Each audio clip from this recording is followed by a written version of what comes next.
BSc first year.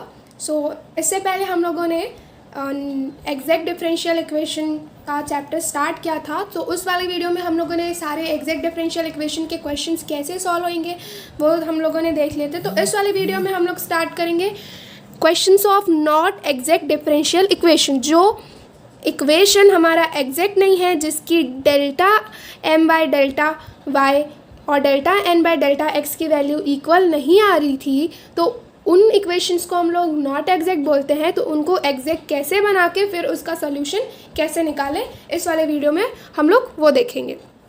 सो इसके भी 5 जो क्वेश्चंस मीन्स एग्जैक्ट नहीं होता है, उसको एग्जैक्ट बनाने के भी 5 टाइप्स, मतलब 5 तरीक़ों से हम लोग उसे बना सकते हैं।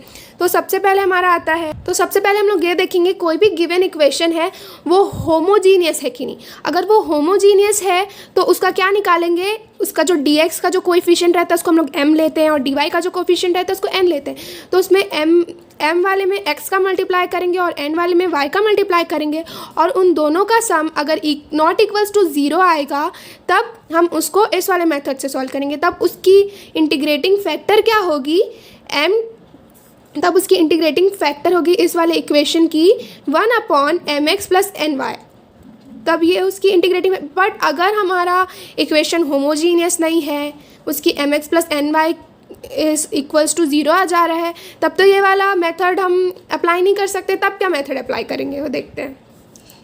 अगर हमारा इक्वेशन जो m dx plus n dy है उसका अगर ये इस फॉर्म में है, जो m का कोएफिशिएंट है उसमें y कॉमन आ रहा है, dx प्लस जो n का कोई मतलब dy जो कोएफिशिएंट है जिसको हम लोग n लेते हैं उस पूरे में x अगर कॉमन आ रहा है तभी ये वाला हम लोग मेथड यूज़ कर सकते हैं। तब क्या करेंगे, अगर ऐसा आएगा तो mx माइनस ny की जो वैल्यू है वो नॉट इक्वल्स टू 0 आएगी। इस वाले हम लोग mx प्लस ny लिए थे, इस वाले हम लोगों को क्या लेना है, mx माइनस ny की जो वैल्यू है वो नॉट इक्वल्स टू 0 आनी चाहिए। तब हमारा इंटीग्रेटिंग फैक्टर क्या होगा, 1/mx माइनस ny।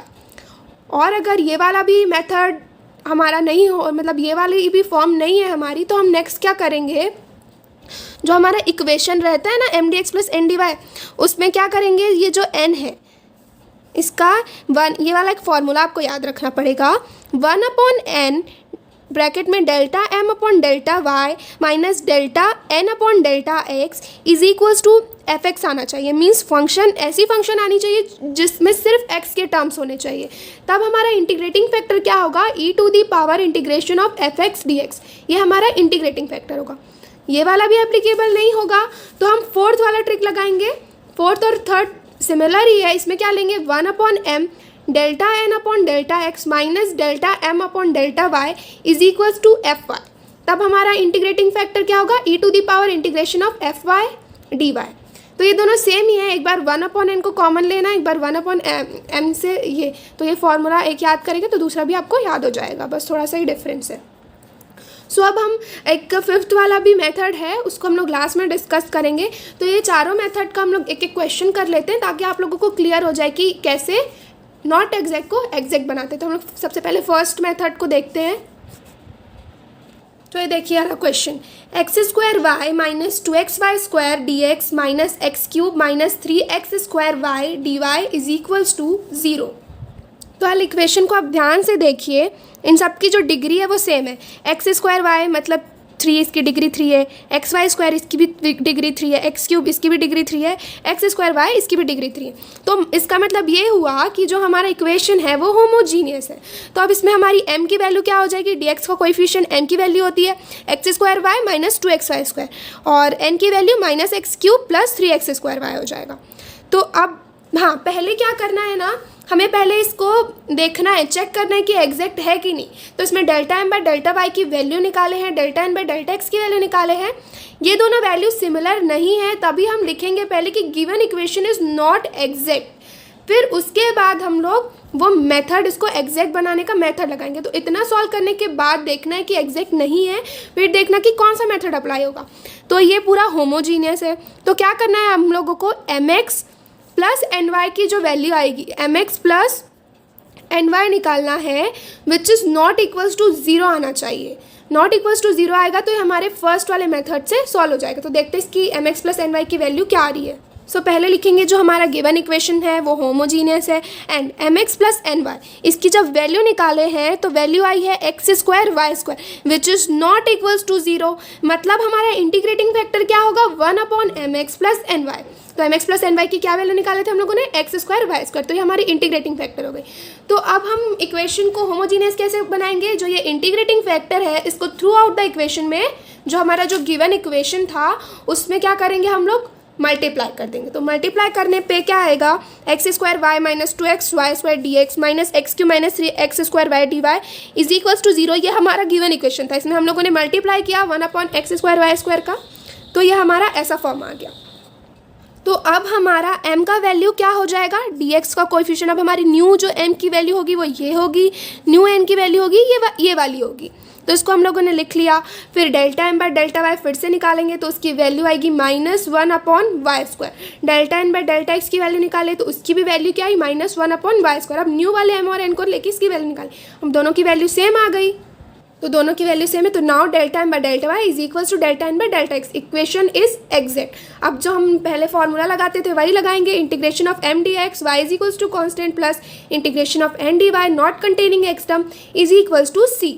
तो हमारी m की क्या वैल्यू थी, अभी जो न्यू निकाले थे वो वाला 1/y माइनस 2/x, जिसमें y को कांस्टेंट लेना है, और जो n की वैल्यू थी उसमें ऐसा वाला टर्म लेना है जिसमें x नहीं होना चाहिए। तो देखते हैं तो देखिए ये n की हमारी वैल्यू है तो उसको कैसे लिख सकते हैं -x³ by x square y square plus 3x square y upon x square y square. तो ये एक्स स्क्वायर कैंसिल हो गया, एक y यहाँ से कैंसिल हो गया, तो ये आएगी हमारी वैल्यू 3/y, और यहाँ से x स्क्वायर बच जाए, एक x बच जाएगा। तो हम ये वाला टर्म नहीं ले सकते, इसलिए हम लोगों ने सिर्फ 3/y लिया है n वाले में।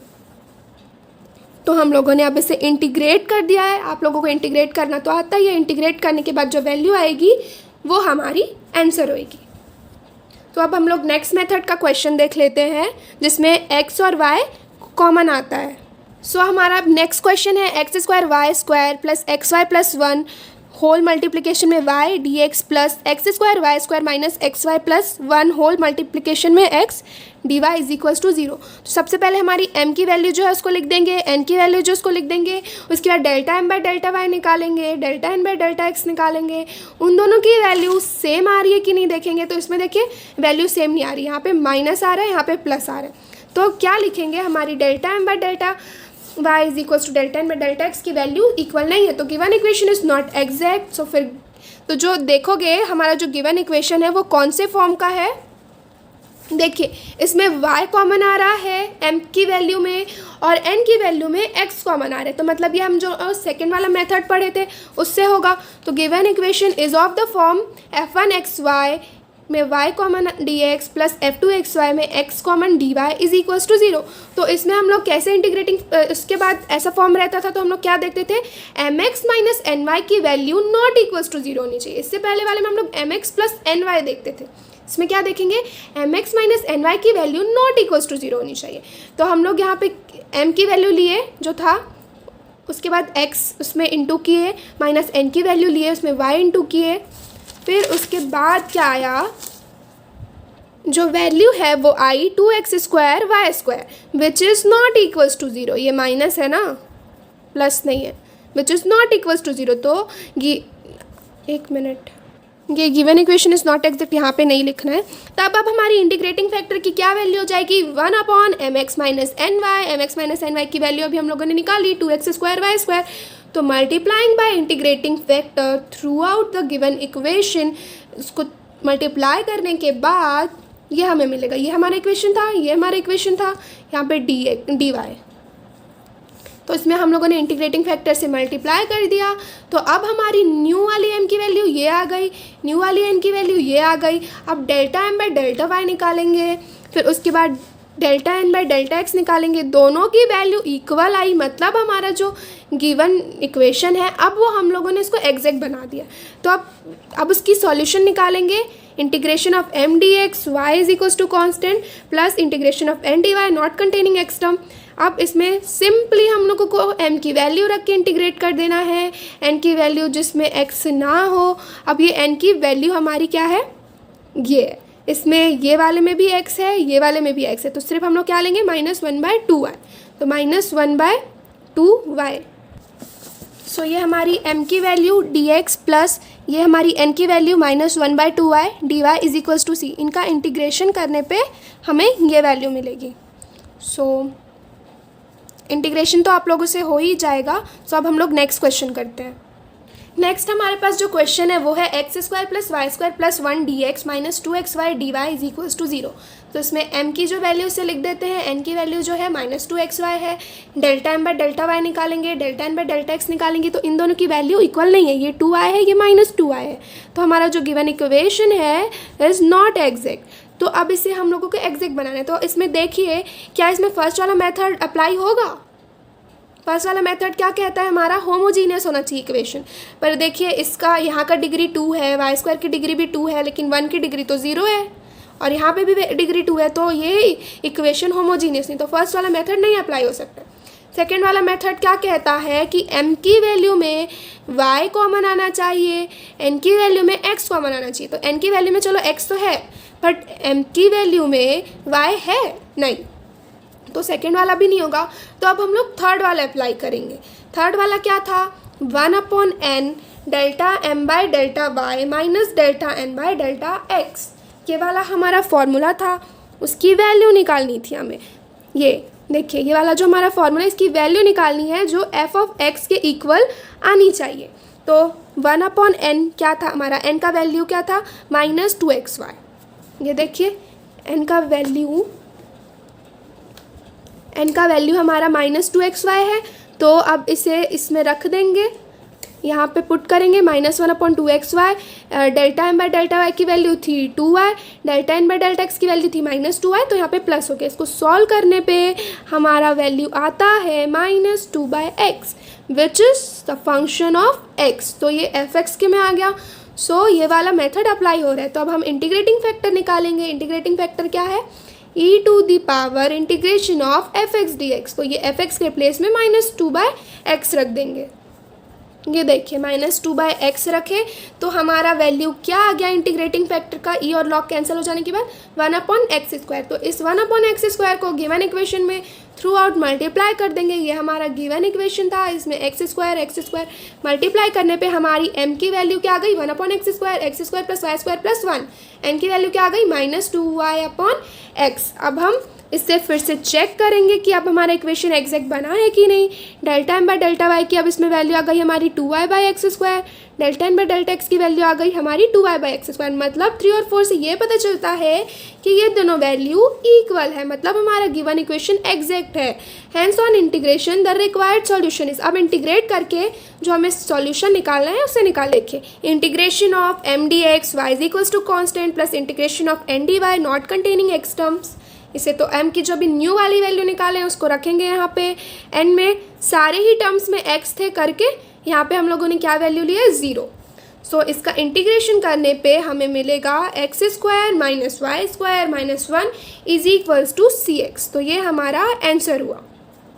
जो हमारा फोर्थ वाला टाइप था ना वो सेम इसी क्वेश्चन की तरह बनेगा, बस यहाँ पे हम लोग क्या यूज़ करेंगे 1/m Δn/Δy नहीं Δn/Δx - Δm/Δy। वो किसके फॉर्म में आना चाहिए, f(y) के फॉर्म में आना चाहिए। बस इतना ही है, फिर बाकी पूरा सेम सॉल्व होगा। तो वो वाला मैं क्वेश्चन एक्सप्लेन नहीं कर रही हूँ, बस ये है कि आप लोगों को पता होना चाहिए कि कब हम लोग 1/n वाला यूज़ करेंगे, कब अपन 1/m। तो जब देखिए इसमें इस वाले क्वेश्चन में जो n की जो वैल्यू थी वो 2xy थी और m की वैल्यू इतनी बड़ी थी, तो जब हमारी जो वैल्यू जो छोटी वाली होती है ना, जैसे कि अगर हमारा मान लो 2xy हमारी m की वैल्यू होती, तो तब हम 1/m वाला यूज़ करते। जब वैल्यू छोटी होती है ना जिसकी वैल्यू, उसको हम लोग 1/, वाले में लेते हैं। तो आप उसको सॉल्व कर लीजिएगा, एकदम सेम ऐसे ही सॉल्व होगा। फिर अब हम बाद जो फिफ्थ वाला है उसे हम लोग नेक्स्ट वीडियो में देखेंगे। तो आप लोग ये जो जितना 4 रूल है आप लोग उसको सॉल्व करके देख लीजिए। फिफ्थ वाला थोड़ा डिफरेंट है, एंड नेक्स्ट वीडियो में मिलते हैं फिफ्थ वाले रूल के साथ। तब तक के लिए बाय।